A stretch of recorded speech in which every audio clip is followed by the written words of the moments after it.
sell me a pen. And all these guys like, oh, well, it's a great pen. And no one could sell the freaking pen. He throws over his best sales guy. He goes, I got a contract for you. It's going to make you $1 million. You got a pen? No? All right, cool. I got one. Here, buy it from me. At the end of a funnel, or at least most of the way through a funnel, we're going to have to, at some point, create an offer and sell something to someone. And at the end of the day, with Digital Evolution, when somebody hires us, they're hiring us because they want us to increase their sales, their profits. In order to do that, they have to have a killer offer. And as a result, we need to know how to create an offer for our clients, because our clients might come to us and say, this is what I sell. But when they come to us and they say, this is what I sell, it may not be good enough. It may not be very good at all in reality. And so we need to come up with a way to increase what we call the perceived value of an offer to help somebody buy something. So I'm going to go ahead and bring up a whiteboard right here. Our goal is to create an offer for somebody. So in order to do that, we have to really increase what we call the perceived value. So here's the value of whatever our offer is. And our value has to be greater than the price of our offer. So if we are doing something correctly and we are really helping our clients out properly, then I'm going to put this in here. My price should be down here. And then the value that they see in whatever they're buying should be up here. Okay. So in other words, the value has to be way greater than the price in order for somebody to buy something. If the perceived value is lower than the price, they're never going to buy. And think about this in any way, shape, or form you want to, anything that you've ever purchased. The value of what you're buying is in direct relation, and the price, therefore, in direct relation to your willingness to purchase. So who you're seeing The Wolf of Wall Street? It's either raise your hand or say me or something like that. Movie. That's a great movie. So great movie, crazy movie, wild times. But there's one thing in there that Belfort did, and he said, sell me a pen, right? And all these guys like, oh, well, it's a great pen. It looks amazing. It's really pretty. It writes really well. And no one could sell the freaking pen. He throws over his best sales guy. He goes, sell me this pen. He goes, I got a contract for you. It's going to make you $1 million. You got a pen? No? All right, cool. I got one. Here, buy it from me. All of a sudden, I need a pen to sign this contract because the pen is a tool that's going to get me this contract. But I don't have a pen. So I need your pen because you're the only one that has a pen. I'm willing to buy it, right? Let's go back to the water example. We talked before about, when people started to say, okay, I'm going to sell water. Well, the idea of selling water was so foreign to people. Like, why would anybody buy water? We can get out of a hose. We can have a spigot. There's water everywhere. There's water fountains everywhere you go. There's no need for it. But if you took that same notion, you put a bottle of water and you send it to somebody in the Sudan or in the desert somewhere, and they're out of water, they'll give you every ounce of, or everything on their back, every article of clothing, every dollar, every penny in their account, if that water is going to save their lives. And whenever we create an offer, we want our offer to be that compelling, where we say, hey, I am going to create something that somebody needs so badly, they're not willing to walk away from it because it's an offer they can't refuse, right? The Godfather offer. Got to create an offer they can't refuse. And in order to create an offer they can't refuse, we really have to understand what their psychological needs are and their desires. If we don't have those and we don't know what those are, we're never going to be able to sell something. So use coffee as an example. There's a crowd of people that will go to Starbucks religiously every single day and order their coffee, not because it's the best coffee in the world, not even because they necessarily love the flavor of all of that stuff, or because it's cheap, right? But they'll go buy the Starbucks coffee because of a few reasons. There's a community there, right? They get to know the baristas get to know them. They get to chat with somebody. Maybe it's a comfortable feeling. Maybe it's convenient. Maybe it's easier for them to go through the drive-thru at Starbucks and buy it on the way to work than it is for them to make their own coffee at home, because making their own coffee feels like a chore and a labor versus going to Starbucks, which feels like a treat. So that's how you can sell a $5 or $6 or $7 coffee when in reality you can make it for $0.25 per cup at home. Okay, so there's a very big difference, which also goes back to who are we selling to? Everybody likes to say, I have this incredible product, I have this incredible technology, everybody's going to need it, so everybody should buy it. And the truth is that couldn't be further from the truth. We'll actually use a real example here with one of our clients, and we'll go into that. And I'll explain it in a way that hopefully it makes sense to everybody. So this product, even though it looks like an Apple Watch or another smartwatch, is actually called a Nikki. And what this product does is it emits frequencies through a little red light that comes in. And those frequencies mimic something in the real world that improves my overall health, well-being in some case. So in this case, the frequency that I have turned on is nighttime. Now, I'm obviously not going to wear that right now, but the nighttime frequency is designed to help me overcome the stresses, the environmental toxins, things of the day, get my body ready to go to sleep, hopefully give me a good night's sleep, and that way I can wake up energized and refreshed in the morning. Well, there's a lot of people out there in the world that suffer from lack of sleep. And as a result, if we said, hey, this is a non-invasive, non-pharmaceutical way for you to get better sleep at night and wake up rejuvenated, refreshed, that's a lot better than saying, hey, sleep better, right? And now we need to prove it to them. There's always that proof component. So creating an offer always comes at the tail end of giving a sales presentation, right? We have to prove it during the sales presentation that we're the best there is. And then as a result, you want to buy this. But even like, let's just say I'm in the market to sleep better. And I have all these different options out there for how to sleep better. On the low end, it's stop drinking alcohol and drink water before you go to bed and stop eating after 7 p.m. Those are low cost to no cost ways for me to possibly sleep better. The next one might be, well, my bed is really uncomfortable, so I need a new bed. Right. So now I'm thinking in terms of a consumer. What's a consumer going through when they have these problems? Again, going back to the buyer persona. What are the challenges they're facing? So I might say, okay, my bed sucks. I need a new bed. And then I go down this whole path of buying a new bed. And so I buy a bed and I'm still not sleeping really well. I know it's not my food. It's not my alcohol. It's not that I'm eating too late or not drinking enough water and my bed's fine. Maybe it's too hot in the room. Maybe I need to get an air conditioning for my room, or I need to get different sheets, or I need to get, and I try all these different things. And eventually I'm at a point where like, okay, I've tried everything. None of it is working. I have an option here. I can go and I can get a pill from my doctor that's going to help me sleep better because I've tried all the supplements. Those didn't work. I can go get a pill from my doctor, or I don't know what else I'm going to do. And so people get to the end of the rope. So now going back to that pyramid we talked about before, where you only have about 3% of any market that's actively searching for a solution in any given market. Only about 3% are actively searching for a real solution to their problem. Most of the people are just complaining about it and they're not really doing anything about it. So we want to create an offer for those top 3%. The people like the Jeffs of the world that just said, okay, I've gone through everything and I'm at the end of my rope and I'm not sleeping. I need a solution now. And I'm faced with a choice. Either I go to a doctor and just get a pill, right? Because that's honestly, at least in America, that's what a lot of people do. In most of society now, that's what people do. They want the painkiller. They want the thing that's just going to solve their problem right now, today.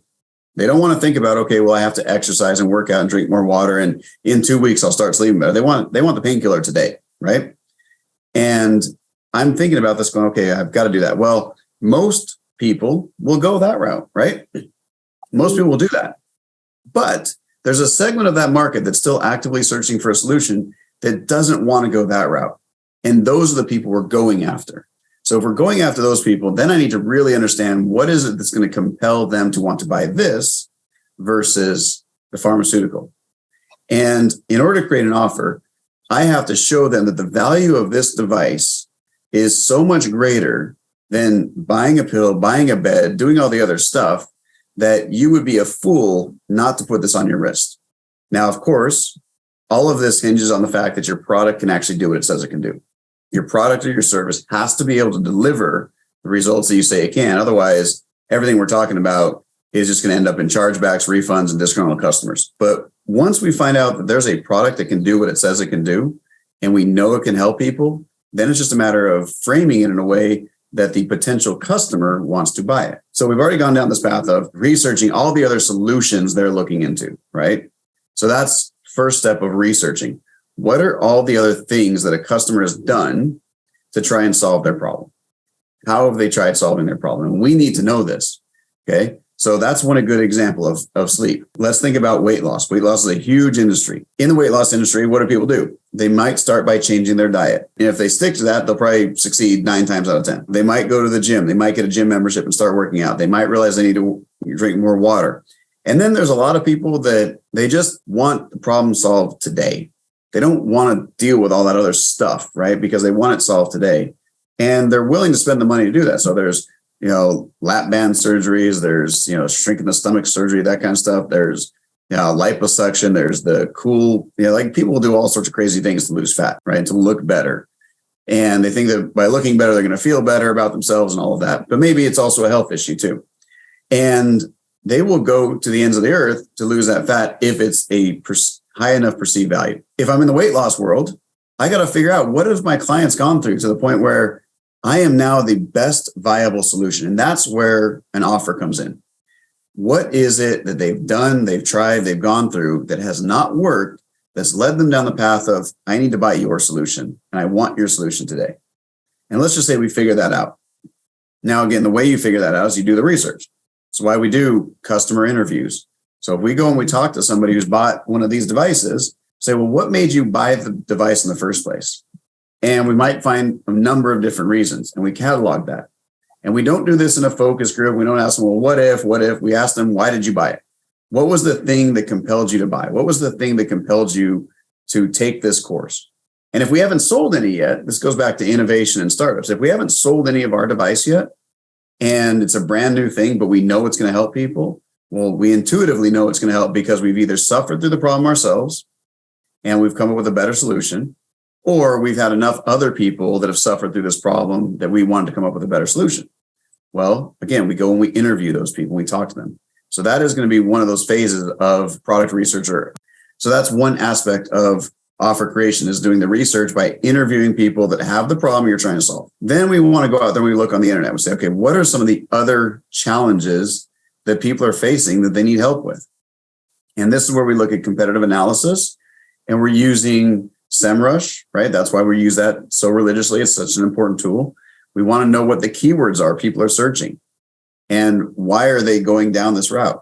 And then after we've figured that all out, we can start creating compelling copy and content and information, and then writing a sales letter and ultimately getting to the offer.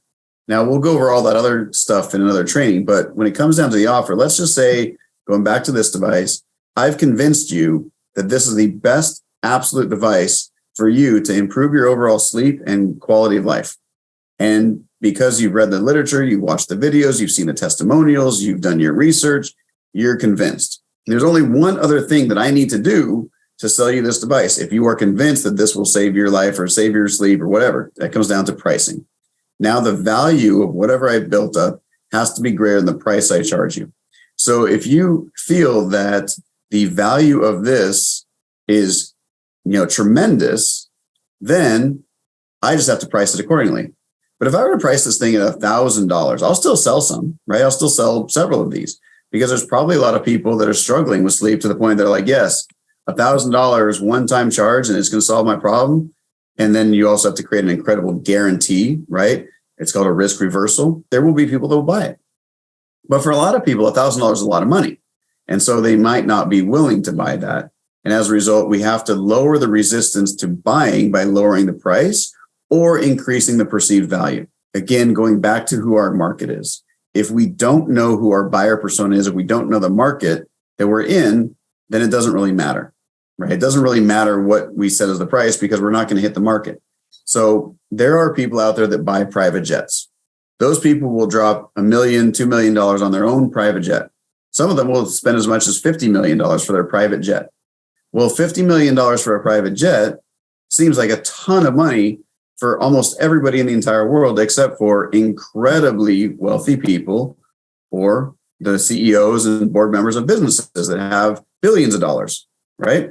So the perceived value of a $50 million private jet that can get them anywhere they want to go without having to go through the hassle of an airport, without having to deal with any of that other nonsense, if it's going to help them close another $100 million deal or $1 billion deal, right? Because they can get where they need to go back and forth. They can come back to their family. It's a very different perception versus the person that's like, hey, I only travel once a year to go on vacation. and I just want a safe plane that's going to get me there affordably, right? Two completely different segments of the market. So understanding our buyer and our buyer persona is so important to crafting a really good offer. Okay, we have to build up the value. So that's one of the things we do after we've done our research. We build the value up. And once we've built that value up, the next thing we have to do is make sure that the value is greater than the price we're charging for the person that we're going after. And the other way that we can increase the overall value, besides all the research, besides showing them how great the product is, right there, that's where the testimonials come in, the case studies come in, the before and after comes in. Here's what my life was like before. Here's what my life is like now. Before and after case studies are incredibly powerful. Social proof, other people talking about our product. It's not a billboard on the side of the road that says, hey, this is the best product in the world, go buy it, that makes people want to buy.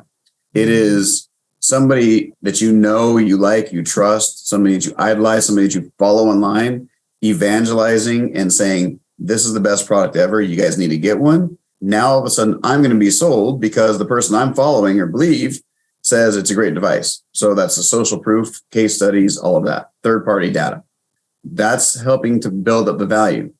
Now there's going to still be resistance to buying. So resistance to buying generally comes down to my ability and willingness to pay.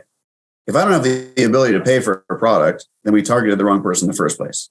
Okay, but we also know that I have to price something accordingly. Well, there's hard costs involved in building one of these things. There is the research and development cost. There's the running the business cost. There's the marketing cost. There's all these other costs. So there's a point that we cannot sell this price.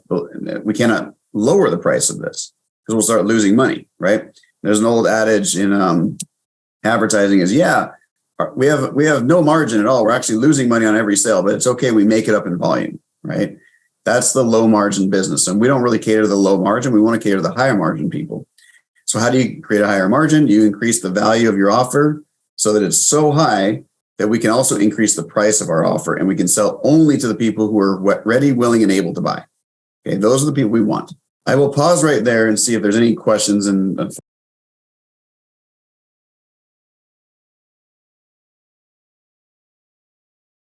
I think my takeaways are for how to incorporate this into our client workflow is that we have to have an official persona form that has all of the attributes that Jeff feel are necessary, including those things like you're naming, like what do I really want? What are my really like? Things that you name that aren't in typical off the internet marketing literature.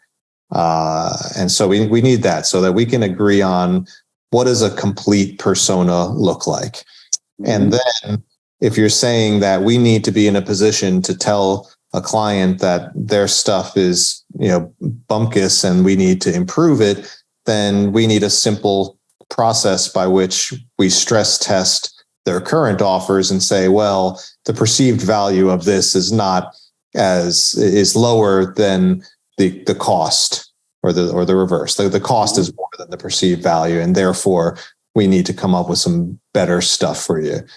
And then and then go through what you were just naming, figuring out how to raise the perceived value and how to just nurture things around, right? Because it doesn't require completely trashing their stuff, but maybe just changing the price or hey, we just need to design a message that does increase the value to their offer. So well, there's a lot of economics that go into this, right? And we can't ignore the economic piece of things.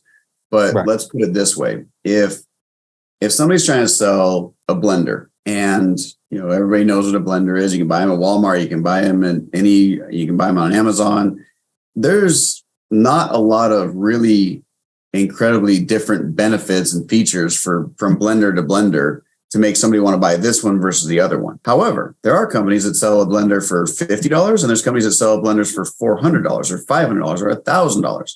And what's the difference? Now, they might say it's the quality of metal that they put into it, or they use glass versus plastic, or they use all these really intricate details inside of here, and it's the most technologically advanced and blah, blah, blah, blah, blah, right? But what ends up happening is they're not, the people at the high end are no longer competing on price versus the people at the low end are. And the people at the low end, maybe they have a 1 or 2% margin and they're competing on price. The people at the high end have an 80, 90% margin. They're not competing on price. They're competing on a lot of different things. Cachet, right? You want to have this on your counter because it shows that you know what you're doing. This one has a 1.5 horsepower motor. The little ones have a 1/10 of a horsepower motor, right? We're way more powerful. That's a feature. But then when they're talking about the price aspect of it, they might have said, okay, we're not able to sell it here. We need to increase the perceived value.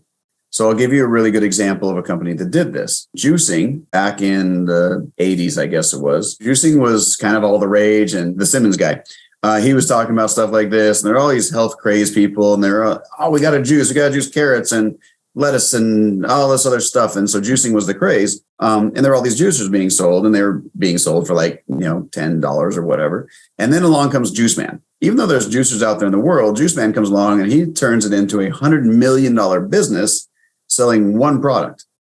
And what he did is he didn't compete on any of the other stuff that all of the other juicers were competing on. He started competing on your health. So he turned it in from a household appliance to a health and wellness device. So it's completely repositioning.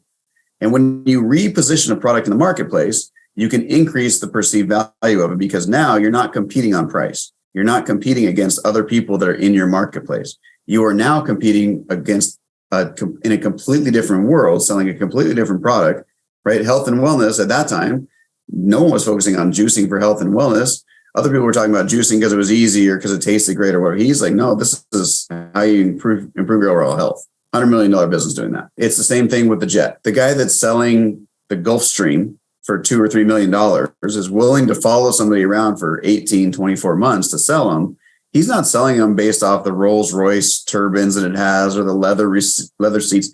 Those are all, it's really nice. But when you're selling a $2 or $3 million jet, what are you selling on? You're selling on prestige, cachet. You're selling on the convenience factor of never having to worry about going to the airport ever again. You're selling on the fact that you will be the guy at the room with the private Gulfstream G6, right? Like you're selling on a completely different plane than the person who's selling a Southwest Airlines seat. It's completely different customer, completely different needs, completely different paradigms. Everything is different. And so the value of your offer needs to reflect who you're selling to first. I will take just a few minutes here to explain an example here. So Paratus Group. Paratus Group is run by a retired Air Force colonel who is selling and telling people how to keep themselves safe in unsafe situations using situational awareness. Now, everything I just said is important for everybody to have. Situational awareness is vital. We talked about women. Women are automatically much more aware of their situation than men, just in general, right? Their own personal safety is a greater focus for them than it is for men in general. And as a result, women just kind of have this natural inclination for that, right? Going home from the gym late at night by yourself, going through a dark alley. Most women will either avoid that or they'll bring somebody with them, or they will be on high alert doing that, right? And so selling situational awareness is one of those things that's like, okay, people get it, everybody needs it, but how am I going to sell situational awareness? Selling it at for example, and you can't really see it, but $7.99 per month right there. What ends up happening in the minds of the consumer? If I am somebody that's like, yeah, okay, situational awareness is cool, I might be like, well, $8 a month. I mean, I could probably just look this stuff up on YouTube for free, right? So I don't really think $8 a month is going to get me that much more value. If I'm somebody who's, mildly interested in being aware, I'll just look stuff up on YouTube. I might listen to some podcasts. I'll do the free stuff first. The average day person, even though situational awareness is important and necessary for them, they don't really internalize it yet. Okay. Now, if you look at this headline, the threats our children face today are growing. Save a life. Now we're getting a little bit closer. Now, all of a sudden, I say, Mike, in the 90s, I went to a school in Colorado, and I went to football camps with some of the kids that were at Columbine High School when the Columbine shooting happened. And that was one of the first really big ones in the States here, where there was a shooting at a school, and it really changed everything. And we've had several more since then, and there's a lot that goes into that. Definitely a mental health issue there, and bullying and all those other things. But the fact is, it's happening. And so somebody that has experienced that will automatically be looking for ways to protect their children. And they're going to go down this path, just like we talked about earlier. What are the things I can do to protect my kid while I'm not around? Do I need to put them into a school that has armed guards? Do I need to take them out of school altogether? And then comes along Brian, and Brian says, you know what the challenge is not so much that you're never going to face unsafe situations where your kids aren't, because they will, even if it's not a school shooting. It could be crossing the street and not looking both ways. Well, there's ways to teach them so that they can take care of themselves, so you don't have to worry day in and day out about their safety and well-being when you're not around. Now, all of a sudden, we're getting closer to the message, and we're getting closer to that person that's actively ready to buy. But now I come back to the offer. Okay, so for $8 a month, your kid will be safe. And then I'm thinking, okay, well, how long do I have to pay for this? Is this going to be for me? Is it going to be for my kid? How long is the course going to take? And then you find, the course is only 3 months. Okay, so $24 really, but why am I paying a monthly membership for 12 months if the course is 3 months, right? So there's all these disconnects that are happening in this existing offer. So when we come back to Brian, we reposition it. We're not selling a different product, all right? Just like the juice man was not selling a different product. He's still selling a juicer. Just like the guy selling the jet is not selling a different product. He's selling an upgraded version of a jet, but it's still the same thing, right? Get from point A to point B in the air safely, quickly, and easily. That's what they're doing. They're not selling a different product necessarily. They're selling on a different value proposition. And so when you sell on a different value proposition, you can increase the overall perceived value, you can increase the actual value, and as a result, you can increase the price that you charge. Okay, so I'll give you another example of how we actually did this. So when I'm selling how to raise capital, and I'm teaching customers how they can raise capital for their business, we're showing them, okay, you're going to get this due diligence checklist. This due diligence checklist is worth way more than $99. But the fact is, we're going to put a price point on there of $99, because if you do this due diligence checklist, there won't be a single VC, angel investor, anybody that's ever going to be able to poke a hole in your opportunity. So you got to have that. Then we're going to teach you how to pitch. We're going to show you exactly what you need to do to give the best pitch ever, so on. We're going to show you how to market and get investors, what it's going to take to get more investors coming in. Then we're going to actually give you a tool to do all of this, right? We're going to actually get the leads coming in, and we're going to give you a CRM with everything that's following up with it. And guess what? Based off all this stuff, the overall value of this entire program, when we put it together, is $9,587. And you can see I spent 93 slides to get to the point where I can prove that the value is there. And then what I say when I'm selling this is, so if I were to charge you $9,587 and that resulted in you getting one investor for $100,000, would it be worth it? And the idea here is I'm positioning it against their future gain. So to position an offer properly, and I did all my research for this by looking at what are all the other things that they're doing that aren't working, what are the challenges they're facing, what are the frustrations they're having. And so we built training around that. We built software around that. And if I tell them, if you invest 10 grand today and you get 100 grand later, is this worth it? And what we're doing is future pacing. We're showing them that this offer is absolutely worth it because of your pain point you're having. You're probably spending $10,000 a month or a year right now and not getting those results. So what would it look like if you got those results? Okay. So then we keep building up the value. This is called a value stack. The more stuff that we put into an offer, this is how you create an irresistible offer, which is the name of this book right here, called The Irresistible Offer. It's how you increase the overall value to a point where they're like, oh my gosh, it's worth so much. And then they say, there's no way I'm going to be able to afford it. But then you come back and you say, hey, don't worry, we're not going to charge you all of that. We know it's worth this, and we've done a good job of explaining that. But here's the actual price. Now, normally you do this in segmented price drops, right? I didn't do it in this one because that presentation was already getting really long. But we've built up the value. Here's the value of what you're getting, right? Here's the actual, just the cost of what it's worth. Now, there's another value way up here, which is what's your life going to look like after you've got this? And that goes for every product under the sun. Here's what your life is going to look like if you get this. And then here's the price. So if I've done this properly through a sales presentation, then I have gotten to a point where I've increased the value so much, showed them how great their life is going to be as a result of buying this thing. And then I show them the price is way below what they think it should be. And as a result, they should buy. So that's how we research an offer. We can go a lot deeper into creating the offer in the next one, but it's all about building up that perceived value and showing them that this is the best solution for their problem, whatever that problem is. And we can compare that against any other solution out there. Okay. So that's how we do that. Again, it goes for Starbucks. It goes for the Juice Man. It goes for Freemedica. It goes for Paredes Group. It goes for Digital Evolution. It goes for AIN. We have to show them the value. And the only way we do this is by really understanding that buyer. the people that have the willingness and the ability to buy, understanding their pain points and their problems, understanding all the things that they've done so far to try and solve that problem, and then coming in and repositioning our product to show that our product or our service or our solution is better than everything else out there on the market. Okay, so that's how you go through that whole process of researching the offer, finding out, the interviews, customer interviews, researching the keyword analysis, looking up the articles, reading the blogs. We've got to do all that stuff to be properly prepared to write a great offer. So that is pretty much all I have for right now. Does that make sense to you guys? And is that helpful too? So this is a great book. And I mean, he has just such a great headline here. This is an example of an offer, right? $100 million offers, how to make offers so good people feel stupid saying no. So I'm going to share this link with you guys so you guys can all take a look at this.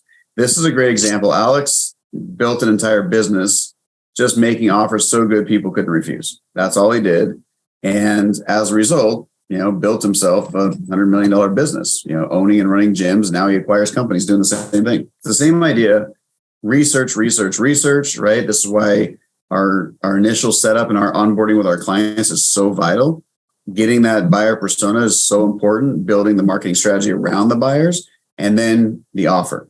And we have to show them, we have to increase that perceived value so high that people are willing to buy. So I know that that's a lot of information to cover, a lot of stuff to go over. And for our copywriters, for the people that are building our pages, it's important that we showcase the value of anything we're selling before we actually put it out there for people to buy. We want to make sure we are overall increasing the value of these offers and positioning them properly so that the customer wants to buy.